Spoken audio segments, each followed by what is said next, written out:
Hello and welcome back to my channel tricky education with Kheemnaran. आज हम start कर रहे हैं एंजियोस्पर्म से एम्ब्रियोलॉजी। तो स्टार्ट करते हैं। क्वेश्चन नंबर फर्स्ट है, निम्नलिखित में से कौन जीवाश्म में सबसे अच्छी तरह से सुरक्षित रहता है? Which of this is well preserved in fossil, यानी कि जीवाश्म के रूप में सबसे अच्छी तरह से किसको संरक्षित किया जा सकता है? तो इसका आंसर होगा परागकण, पोलन ग्रेन्स।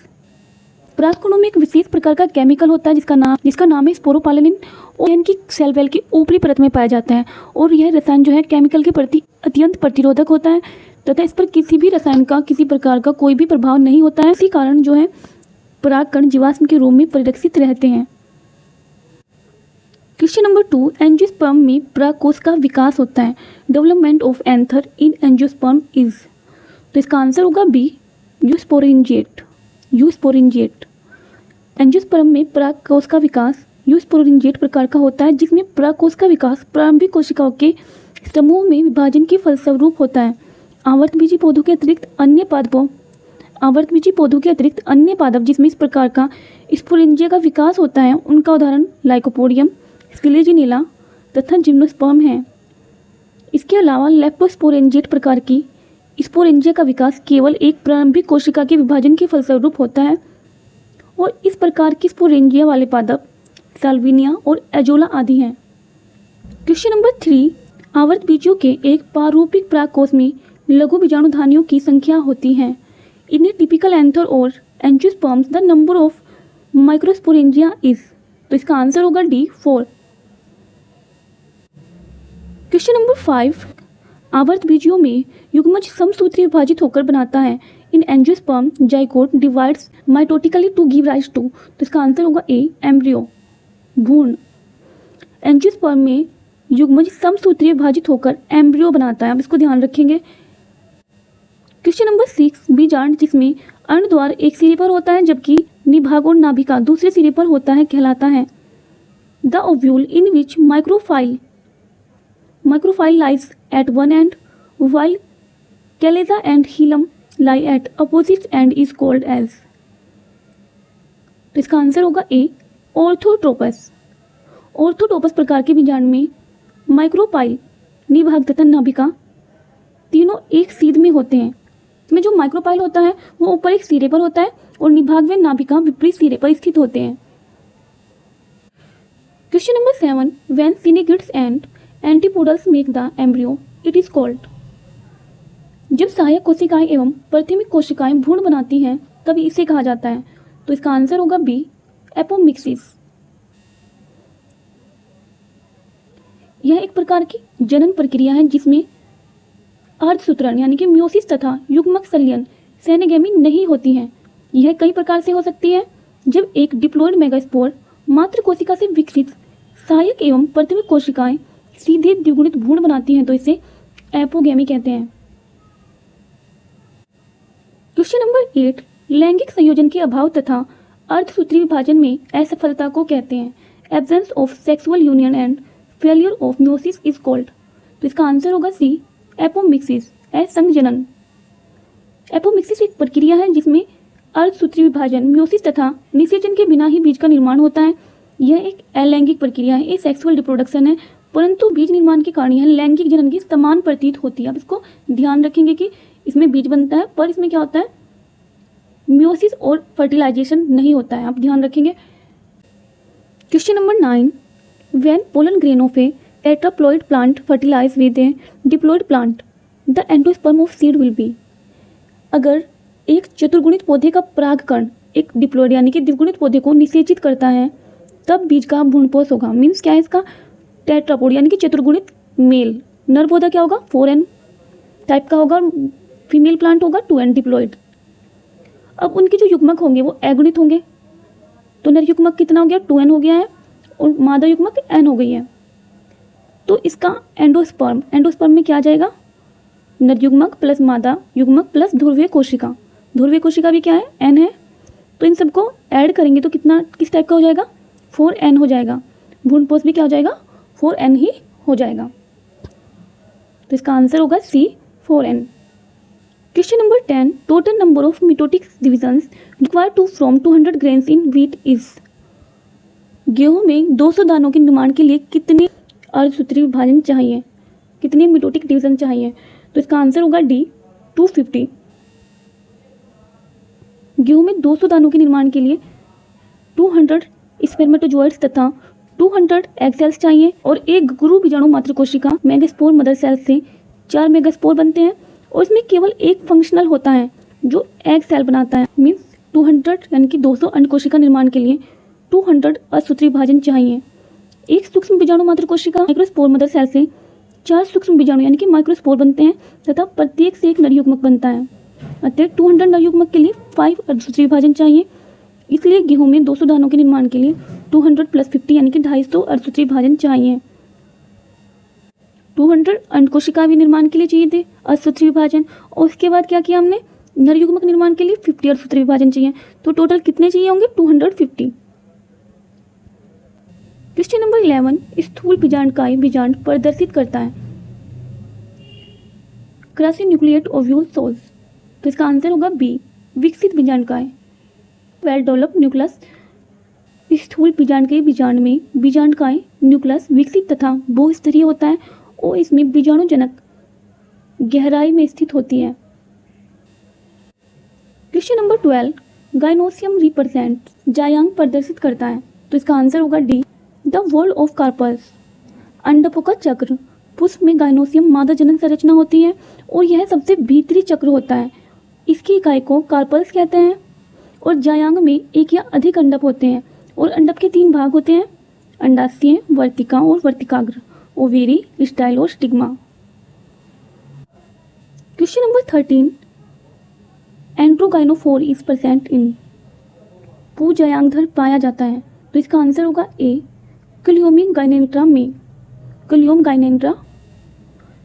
जब स्टोमन तथा कार्पल के बीच संरचना लंबी दिखाई देती है तो इसे पूजायांगधर एंड्रोगाइनोफोर कहते हैं। क्लियोमिक गाइनेंड्रा में ऐसी संरचना मिलती है। Question number 14, endosperm in coconut is. नारियल का भ्रूणपोष है। तो इसका आंसर हो जाएगा C both cellular and nuclear. हरे नारियल यानी कि कोकस न्यूसीफेरा में सफ़ेद तरल पदार्थ न्यूक्लियर एंडोस्पर्म होता है जिसे द्रव भ्रूणपोष यानी कि लिक्विड एंडोस्पर्म या लिक्विड सिंसाइटियम कहते हैं। उसका सफ़ेद ठोस वाला भाग कोशिकीय भ्रूणपोष यानी कि सेलुलर एंडोस्पर्म होता है। भ्रूणपोष के दोनों ही भाग खाने योग्य होते हैं। तो मीन्स इसका क्या है कि इसमें both cellular and nuclear endosperm present होते हैं। क्वेश्चन नंबर 15, कोकस न्यूसीफेरा के विकासशील फल में दूधिया तरल पदार्थ भरा होता है। यह है the developing fruit of Cocos nucifera contains milky fluid it is. तो इसका आंसर होगा डी नाभिकीय एंडोस्पर्म, तरल बहुकेंद्रीय कोशाद्रव्य, न्यूक्लियर एंडोस्पर्म या लिक्विड सिंसाइटियम। तो इसलिए इसका आंसर हो जाएगा बोथ ए और B are correct. Question number 16, नारियल के फल में खाने वाला भाग होता है। The edible part of fruit of coconut is. इसका आंसर हो जाएगा बी एंडोस्पर्म भ्रूणपोष। क्वेश्चन नंबर 17, कोकस न्यूसीफेरा का भ्रूणपोष एंडोस्पर्म है। तो इसका आंसर हो जाएगा, इसमें आ जाएगा बोथ न्यूक्लियर और सेल्युलर, दोनों ही टाइप का होता है। तो इसलिए इसका आंसर होगा बोथ। यहाँ पर इसका ये एग्जाम, तो इसको हम डिस्कस कर चुके हैं, तो इसका आंसर हो जाएगा बोथ। क्वेश्चन नंबर 18, हरे नारियल का दूधिया पानी milky water of green coconut is. तो इसका आंसर होगा बी लिक्विड एंडोस्पर्म है। Liquid endosperm. क्वेश्चन नंबर 19, नारियल के तरल भ्रूणपोष में पाया जाने वाला हार्मोन होता है। The hormone present in liquid endosperm of coconut is. तो इसका आंसर होगा डी साइटोकाइनिन। नारियल का जो लिक्विड एंडोस्पर्म है एक ताज़ा व स्वास्थ्यवर्धक पेय है यानी कि ड्रिंक है तथा मुक्त केंद्रक युक्त एंडोस्पर्म का एक उपयुक्त उदाहरण है। इसमें प्रचुर मात्रा में उपयोगी खनिज तथा साइटोकाइनिन पादप हार्मोन्स पाया जाता है और यह हार्मोन कोशिकीय वृद्धि हेतु अति आवश्यक होता है।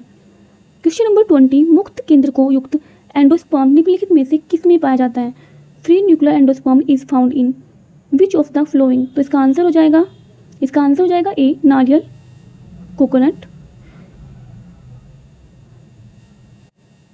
Question number 21, herkogamy is found in. सब अनिश्चय उभयलिंगता पाई जाती है। तो इसका आंसर होगा सी कैलोट्रोपिस। मदार में जब पुष्प में परागकोश से परागकण यानी कि पोलन ग्रेन्स उसी पुष्प के स्टिग्मा तक नहीं पहुंच पाते हैं, तो ऐसी अवस्था में पुष्प केवल परपरागण ही कर सकता है और इस प्रक्रिया को सब एनिस्टियोभेलिंगता हर्कोगैमी कहते हैं। इसका एग्जाम्पल है ग्लोरियोसा एवं कैलोट्रोपिस। ग्लोरियोसा एवं Calotropis. Question number 22, tetrasporic embryo sac is found in the. Tetrasporic भ्रूणपोष किस में पाया जाता है? तो इसका आंसर होगा डी, पलबैंगो। पलबैंगो। केंद्रकों की संख्या व उनकी व्यवस्था के आधार पर भ्रूणकोष 3 टाइप के होते हैं। फर्स्ट है मोनोस्पोरिक भ्रूणकोष, ये मिलते हैं पोलिगोनम में और ओइनोथेरा में। इसके अलावा बाइस्पोरिक भ्रूणकोष, ये एलियम व एंडाइमियोन में। थर्ड है टेट्रास्पोरिक भ्रूणकोष, ये पलमेंगो, एंडोक्सा, पिनाइया, पेपरोमिया, डूसा, फ्रिटिलेरिया तथा पलमेमजेला में मिलते हैं। क्वेश्चन नंबर 23, कौन सा बाइस्पोरिक प्रकार भ्रूणकोष है? Which is a bisporic type embryo sac? तो इसका आंसर होगा C, Allium. Question number 24, Polygonum प्रकार का भ्रूणकोष होता है। Polygonum type of embryo sac is. तो इसका आंसर हो जाएगा ए, 8 केंद्रकीय और 7 कोशिकीय, 8 न्यूक्लियस 7 सेल्ड। पोलिगोनम प्रकार का भ्रूणकोष एक प्रकार का मोनोस्पोरिक भ्रूणकोष होता है और यह 8 केंद्रकीय और 7 कोशिकीय होता है। मैक्सिमम जो आवर्तबीजी प्रकार के प्लांट होते हैं उनमें इसी प्रकार का भ्रूणकोष पाया जाता है। क्वेश्चन नंबर 25, मोनोस्पोरिक भ्रूणकोष किस में विकसित होता है? Monosporic embryo sac develops in. तो इसका आंसर होगा बी, पोलिगोनम। क्वेश्चन नंबर 26, भ्रूणकोष का सामान्य प्रकार कौन सा है? Which is the normal type of embryo sac? तो इसका आंसर होगा डी, पोलिगोनम टाइप। अभी हमने डिस्कस किया कि पोलिगोनम टाइप का जो भ्रूणकोष होता है वो सबसे सिंपल भ्रूणकोष होता है, एम्ब्रियो सैक होता है, जो कि नॉर्मली पाया जाता है।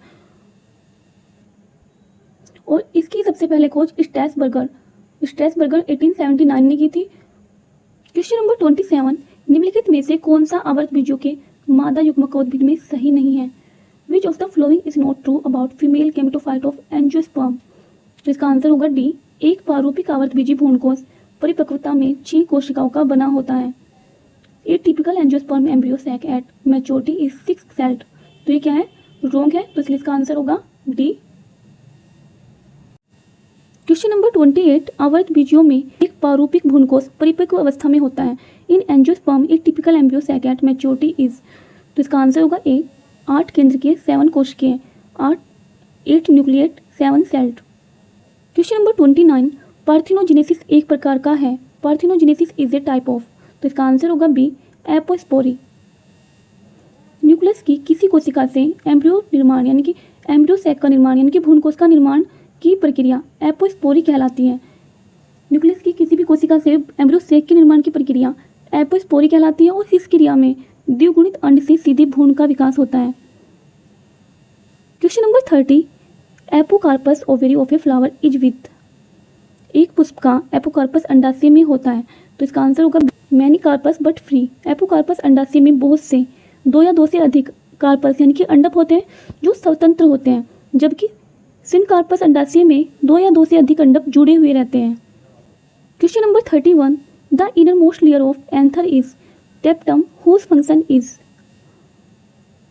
परागकोश की दीवार का सबसे भीतरी स्तर टेपिटम है जिसका कार्य है।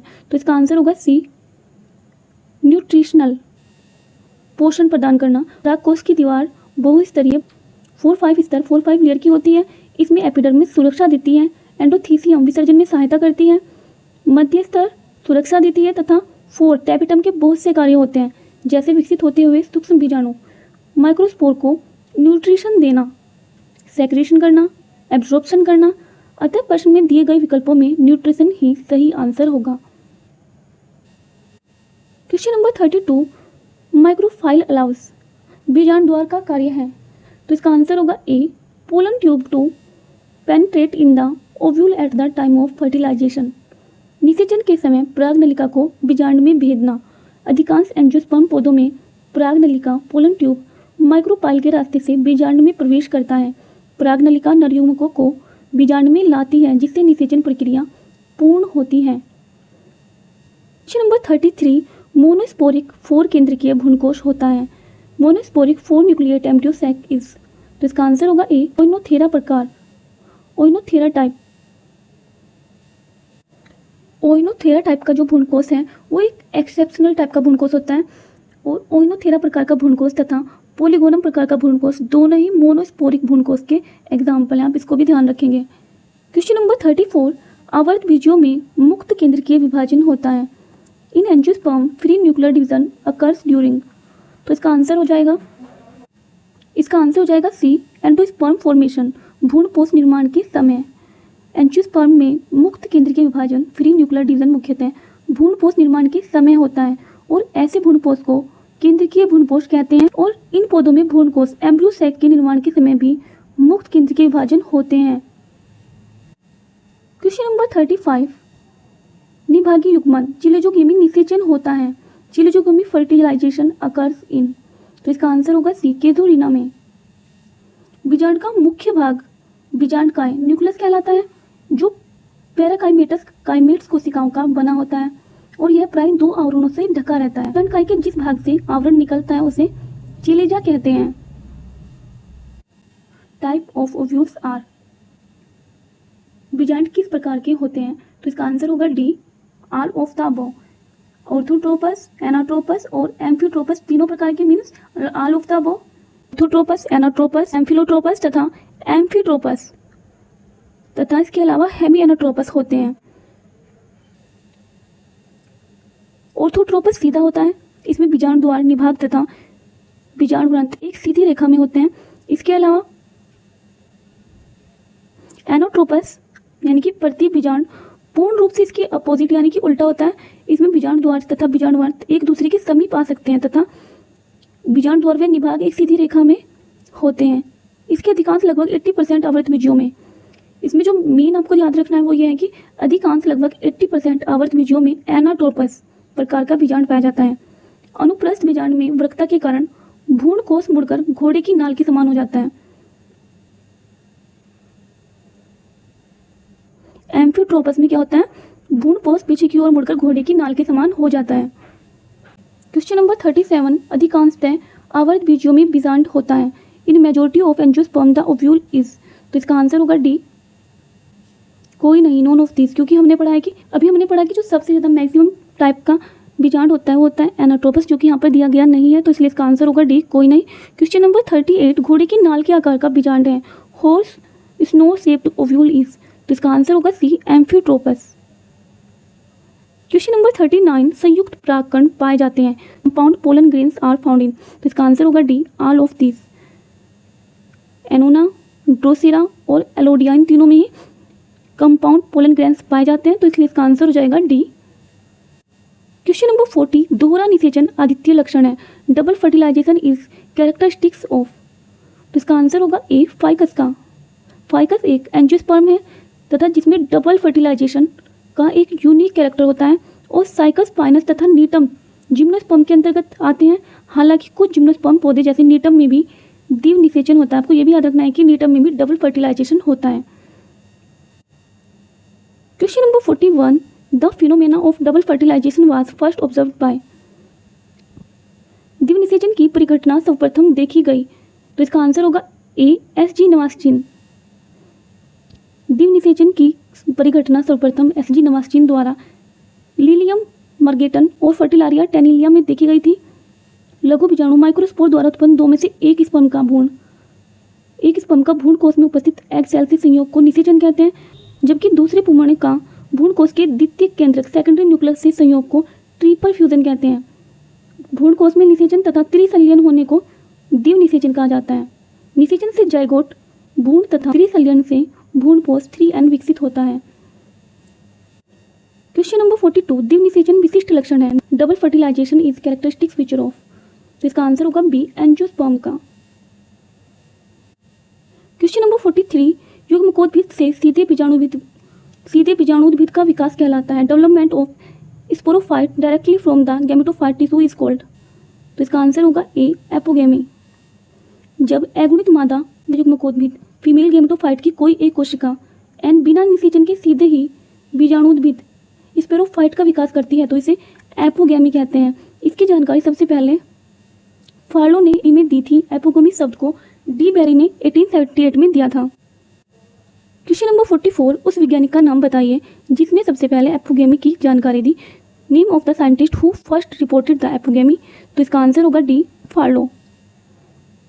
नंबर 45, माहेश्वरी एवं गुहा द्वारा किस पौधे का संवर्धन परागकोश से किया गया है। Anthers of which part were cultured by Guha and Maheshwari. तो इसका आंसर होगा बी, धतूरा इनोक्सिया। इस तकनीक से अगुणित पौधों का विकास किया जाता है। पी माहेश्वरी को भारतीय पादप भ्रूण विज्ञान का जनक, father of Indian plant embryology कहा जाता है। क्वेश्चन नंबर 46, न्यूक्लियस का बचा हुआ भाग जो कि बीज में उपस्थित रहता है कहलाता है। Some unused part of nucleus which is left in the seed is called. तो इसका आंसर होगा डी, पेरिस्पर्म। कुछ पौधों के बीजों में बीजांडकाएं न्यूक्लियस का कुछ भाग बचा रह जाता है जो भ्रूणपोष के बाहर एक पतली परत के रूप में होता है, जिसे परिभ्रूणपोष पेरिस्पर्म कहते हैं। इसका उदाहरण है कैस्टर, काली मिर्च, चुकंदर आदि। क्वेश्चन नंबर 47, मक्के के दाने में एंडोस्पर्म की बाह्य परत है। Outer layer of endosperm in mice grain is. तो इसका आंसर होगा ए, एल्यूरोन। मक्के के दाने में एंडोस्पर्म की बाह्य परत को एल्यूरोन परत भी कहते हैं, जो कि प्रोटीन युक्त होता है। एंडोस्पर्म की इनर लेयर स्टार्च युक्त होती है। Question number 48, endothecium and tapetum in anther are derived from. परागकोश में एंडोथीसियम तथा टेपिटम व्युत्पन्न होते हैं। तो इसका आंसर होगा ए, प्राथमिक वित्तीय स्तर, प्राइमरी पार्शियल लेयर।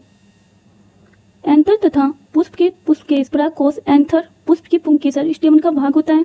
परागकोश की दीवार में प्रारंभिक अवस्था में 2 स्तर होते हैं, प्राइमरी भीतीय स्तर तथा प्राइमरी यानी कि प्राथमिक बीजाणु के स्तर। प्राथमिक वित्तीय स्तर से इसकी दीवार के विभिन्न स्तरों का निर्माण होता है, जैसे कि एंडोथीसियम, मध्य स्तर, एपिडर्मिस, टेपिटम तथा प्राथमिक बीजाणु के स्तर से सूक्ष्म बीजाणुओं का निर्माण होता है।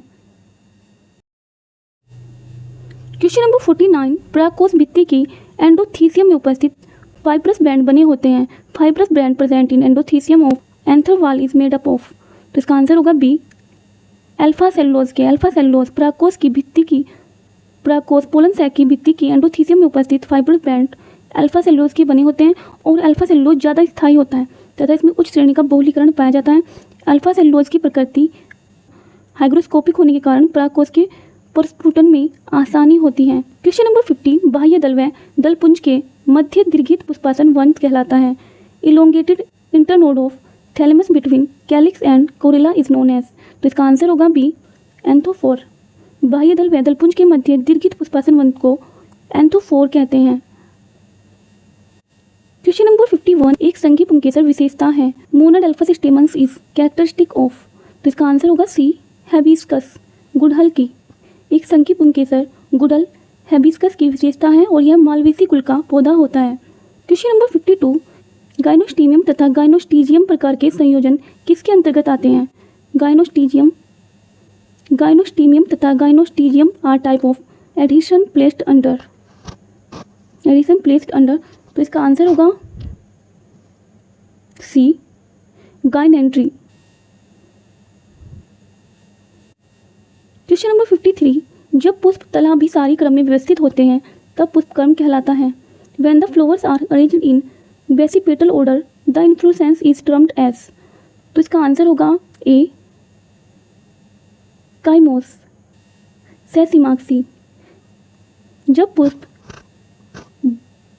बेसिपेटल ऑर्डर में व्यवस्थित होते हैं तब पुष्पक्रम काइमोस कहलाता है। उसमें पुराने पुष्प शीर्ष एपिक्स पर जबकि नए पुष्प बेस पर स्थित होते हैं। इसका एग्जाम्पल है कैलोट्रोपिस, ड्रोसेरा, जैस्मिन, बिगोनिया।